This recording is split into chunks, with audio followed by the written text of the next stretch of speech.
Story, histoire, storia, story.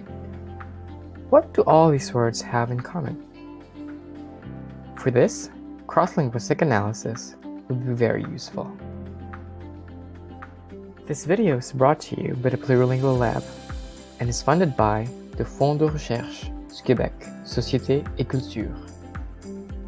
Cross-linguistic analysis is a pedagogical strategy wherein students compare the languages in their repertoire to the target language, for example, English.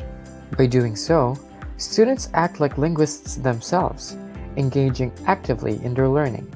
These comparisons can be at the level of linguistic features such as morphology, phonology, syntax, and semantics, or it can be at the level of language use, such as discussing discourse markers.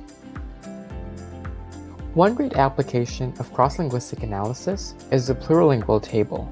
We can use a Plurilingual Table to cross-linguistically analyze a new vocabulary item by drawing from the student's linguistic repertoire. On this table, for example, we can see that English, French, and Tagalog all use the same script. However, all the words for story are spelled differently in each of the languages.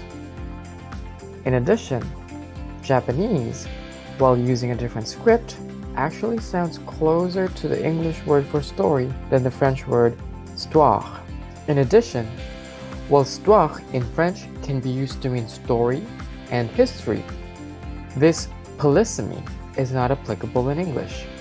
Cross-linguistic analysis is very effective for teaching and learning many other different linguistic items and concepts.